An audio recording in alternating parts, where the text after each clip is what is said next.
ছোট পর্দার অভিনেতা সিদ্দিকুর রহমানকে গণপিটুনি দিয়ে পুলিশে সোপর্দ করেছে উত্তেজিত জনতা।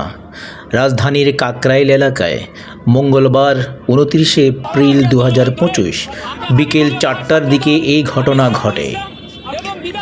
সিদ্দিককে পিটুনির ভিডিও মুহূর্তেই সামাজিক যোগাযোগ মাধ্যমে ভাইরাল হয়ে পড়ে। ভিডিওতে দেখা যায় একদল জনতা তাকে দেখে আওয়ামী লীগের দোসর উল্লেখ করে স্লোগান তোলেন। এক পর্যায়ে সিদ্দিকের দিকে তেড়ে এসে মারধর করতে শুরু করে।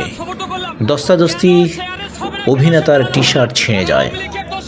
ভিডিওর শেষে দেখা যায় সিদ্দিককে মারধরের পর টেনে নিয়ে পুলিশের কাছে সোপর্দ করেছে জনতা।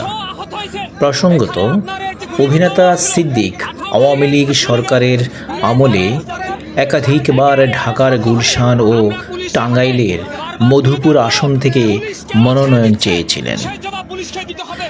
জনপ্রিয় এই কমেডি অভিনেতা জুলাই আগস্ট গণহত্যা মামলার তালিকাভুক্ত আসামি ছিলেন। জানা গেছে, দীর্ঘদিন ধরে পলাতক থাকা এই সিদ্দিকুর রহমান হঠাৎ নিজ এলাকায় দেখা দিলে ক্ষুব্ধ জনতা তাকে ঘিরে ফেলে। পরে আটক করে থানায় সোপর্দ করেন। এ বিষয়ে রমনা থানার ডিউটি অফিসার বলেন, স্থানীয় জনগণ সিদ্দিক নামের এক ব্যক্তিকে আটক করে থানায় সোপর্দ করেছেন। বিষয়টি তদন্ত করে প্রয়োজনীয় আইনানুগ ব্যবস্থা নেওয়া হবে। সিদ্দিকুর রহমান সিদ্দিক দেশের টেলিভিশন অঙ্গনে একজন পরিচিত মুখ, যিনি নানা হাস্যরত্মক চরিত্রে অভিনয়ের জন্য জনপ্রিয়তা পেয়েছেন। তার অভিনীত গ্র্যাজুয়েট নাটকে দারুণ কমেডি অভিনয়ের জন্যে সবার মুখে মুখে তখন সিদ্দিকুর রহমানের নাম ছিল।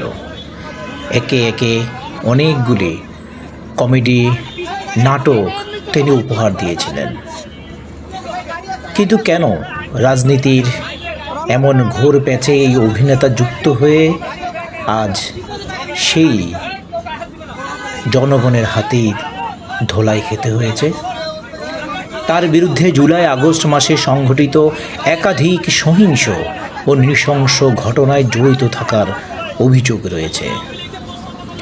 2018 সালের নির্বাচনে টাঙ্গাইল 1 মধুপুর ধনবাড়ী আসন থেকে আওয়ামী লীগের মনোনয়ন প্রত্যাশী ছিল সে।